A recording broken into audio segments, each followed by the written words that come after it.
Okay, plan documents. What is a plan document? Some of you know, some of you don't. Plan document is probably the most basic thing you'll hear about at this company. And actually that's true of any insurance type of company. Not that we're an insurance company, but everything we do is based on the plan doc. I can't do anything unless the plan doc says that I can't. It's actually a huge point of contention because you'll often see, you guys, if you've worked here for a little while or if you haven't worked here for a little while, you know that we are in the cost containment business. And so what we essentially try to help companies do is be innovative and find new ways to contain costs in a healthcare industry whose costs are just exploding out of control. And in doing that, most of the problems we deal with are people that are trying things that they're not allowed to try because they never set those terms in the plan document. So what is a plan document? The best way to describe it in a way that everyone understands, it's the policy. In a typical fully insured arrangement, the way everyone thinks insurance is set up, think auto insurance. When you pay a premium to your insurance company, the idea being that you pay a little bit so that when something happens, they will pay a lot of it, okay? And it's the policy. It's the policy, the contract you sign, if you will, that sets forth all the terms. It tells you what your coverage is, what they cover, what they don't cover, any caps on that coverage. What constitutes a denial of coverage? What do you have to do to appeal a denial?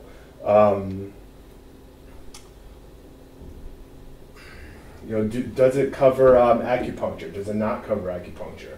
What if you go to a hospital that isn't in your network? What happens then? It's the plan doc. You look to the plan doc. And so let's go a little more basic. The other thing that people think we do, and I say that, when I say think, I don't mean it like that, but is subrogation, okay? We can't do that unless it's written in the policy. Everything is based on the policy. Literally every time, let's put it in the customer service perspective. Every time you're talking to a member on the phone and the member won't cooperate with you. What allows you to say, ma'am, you have to cooperate with me, is provisions within that plan. If it's not written in the plan, you can't really say it. So why is the plan document so important? Obviously, it's the basis under which we do everything. And I'll put it in the subrogation context for a second, just because that's where my sort of specific specialty and expertise is. Subrogation in a lot of states is not allowed, okay? So why can we do it? We can do it because we represent special types of plan that are governed by federal law. And the federal law is fairly mum on a lot of these issues. What the federal law basically says is if you write it in your plan document, we're not going to compete with that. We're not going to tell you you can't do it as long as you wrote it in your plan document. So in any jurisdiction that says, in any state, for example, that says subrogation is illegal, perfect example, California. In the state of California, subrogation is illegal, okay? And we can talk about why we can do subrogation and the difference between subrogation and reimbursement, but that's a whole other course, so we're not going to cover that. Let's go on the assumption right now that subrogation in the state of California is illegal. Well, California is in the Ninth Circuit, and the Ninth Circuit is the federal jurisdiction that will govern any state that's in the Ninth Circuit. So a plan, a self-funded plan that comes in to file a lawsuit or something like that, will file a lawsuit in federal court. And so the federal law will govern. And the federal law in the Ninth Circuit, or it basically says, as long as it says in your plan document, we're not going to say no. We're going to let you do it. And that's actually old. The federal law doesn't say that in the Ninth Circuit anymore, but it's a good example. So even though in the state of California, it's illegal to subrogate, in the Ninth Circuit, it's not. And since we're under federal jurisdiction and California falls in the Ninth Circuit, we can subrogate in the state of California as long as we're a private, self-funded ERISA plan and the plan document says so. For some of you that are newer, let me sort of just lay some groundwork here. Private versus public, or more specifically, let's say state.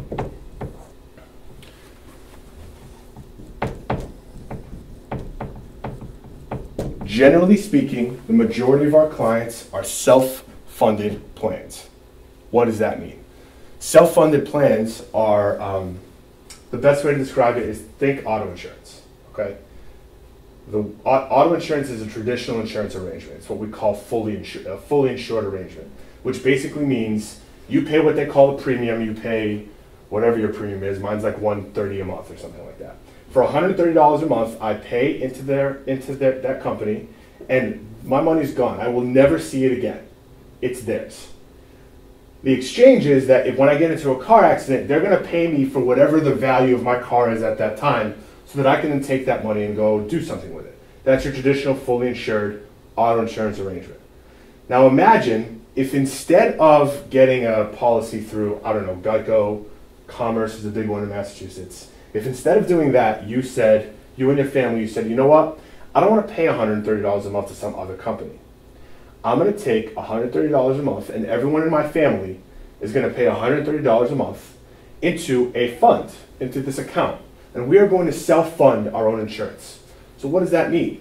Let's say you wanted to cover oil changes from your insurance policy. You could do that. Every time someone went for an oil change, it would come out of the fund. Let's say you get into a car accident. You needed to fix your car. You would go into the fund. What's the risk of doing that? What happens if there's no money in the fund? That's the risk, right? Okay. But because of that risk, the government has allowed self-funded companies that are private self-funded companies a lot of leeway. They're saying if you're going to take on this risk and you're a private entity, we're going to give you a lot of leeway. We're going to let you cover oil changes. You could never get oil changes covered in a typical auto insurance policy, right? Right. So let's think about it now. Let's take that same logic and translate it to the fully insured, to a self-insured, to the health insurance context. The typical health insurance context, at least people think it's typical, it's actually not. The majority of the country is actually self-funded. But the way people generally understand health insurance is you pay whatever it is, $300 a month, $500 a month, whatever kind of premium you pay. That money gets sent to Blue Cross Blue Shield, Tufts Health Plan, whoever the company is, and it goes into their general claims pool. It's theirs. At the end of the year, if they don't pay out all of the claims in the general claims pool, it's profit for them, okay? You never see the money. That's not true in a self-insured arrangement. In a self-insured arrangement, think about what we just said about auto insurance. If you get into a car accident, you go take money out of the fund. If you need an oil change, you go take money out of the fund. If you need anything that the plan covers, you go take money out of the fund. It's the exact same way now, think about that way, but health insurance. When you go to the doctor, if that's a covered service under your plan, you go take money out of the fund. Which means if you never go to the doctor this year, if nothing ever happens to you, what happens to that money in the fund? Nothing. It stays there for everyone to use. It's a form of risk management. They essentially allow you to create your own risk pool. Every large company in this country is at least partially self-funded. And I say that because what they will often do is offer multiple plans. They'll offer a self-funded option and a fully insured option. And I know this because I have a lot of friends that work at large companies, and they come home with their policies when they start, and they're like, hey, what is this self-funded PPO thing that's way cheaper than this other thing? I'm like, see that self-funded PPO thing you're talking about? I do that. That's what I do all day long. That thing I've been talking to you guys about for years, you're like, I don't understand what you do. That's what I do. And so it's a huge benefit, especially if you're a private plan, because again, when you're a private plan, they will let you do whatever you want, pretty much within reason, as long as you put it in your plan document.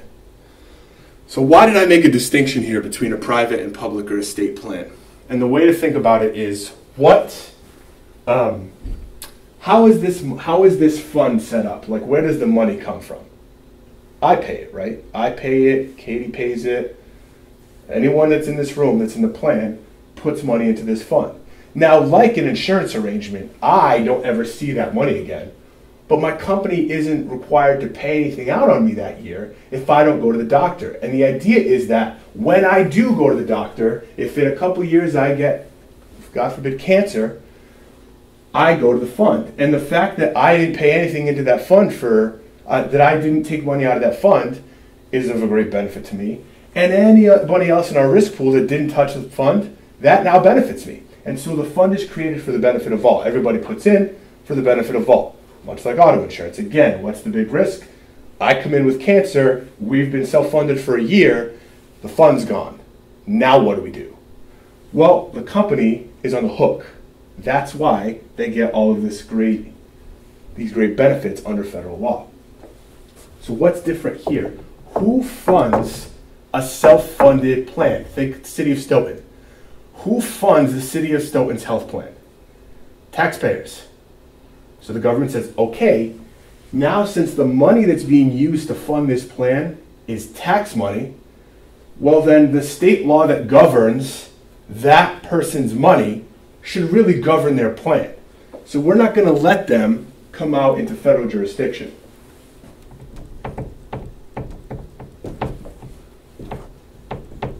We're not going to let them get around all these state laws. But the reason that's important is because, again, forget all this now, because the state law isn't really what's at stake here. When you're a private self-funded plan, the plan document is the most important thing ever.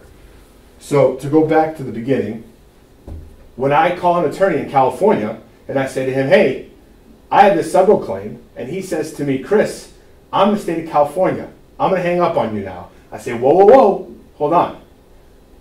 I'm not a state plan. I'm a private, self-funded plan. Therefore, I'm under federal jurisdiction. You, in the state of California, fall in the Ninth Circuit. The Ninth Circuit says that whatever my plan document says goes. Here's my plan document. And my plan document says that subrogation is okay. Therefore, in your jurisdiction, your federal jurisdiction, subrogation is okay.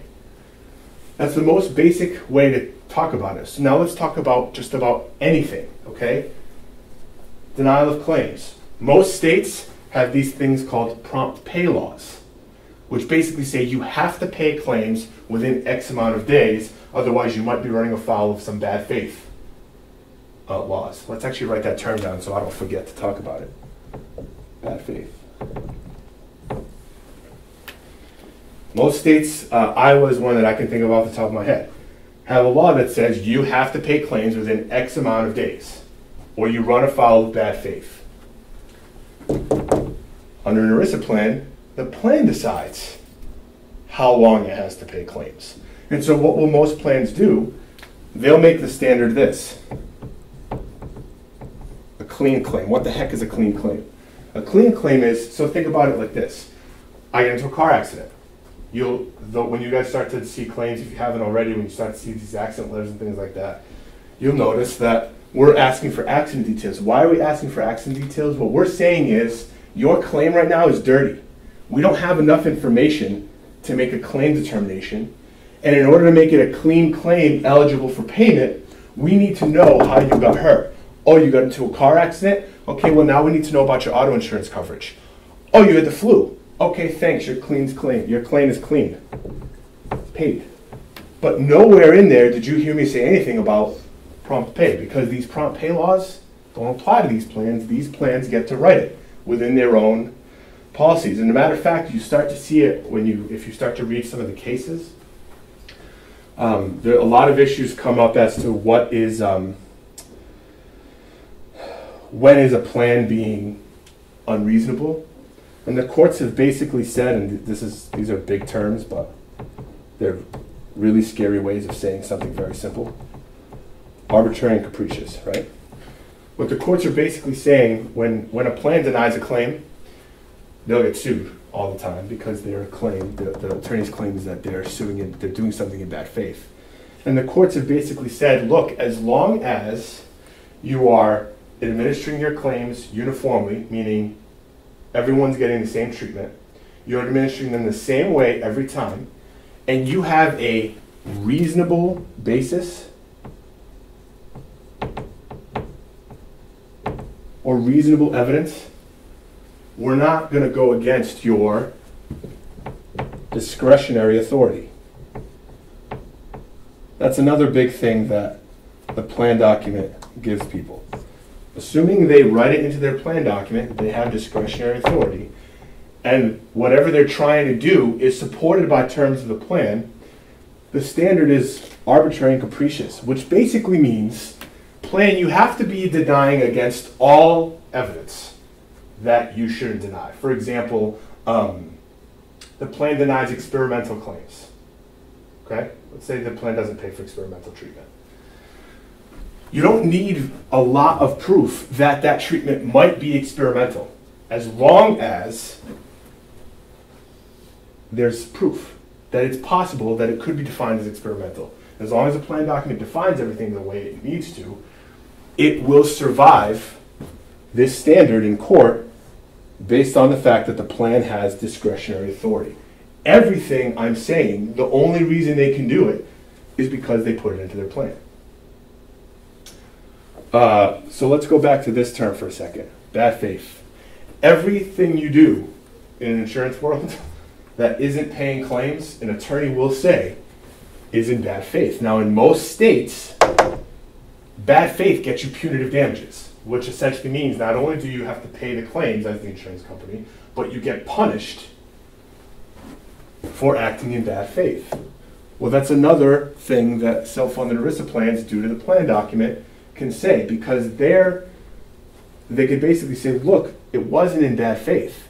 As long as we do X, Y, Z, it was in the plan, the law that applies, there's nothing bad faith about it. So the plan document is literally the most important document we have.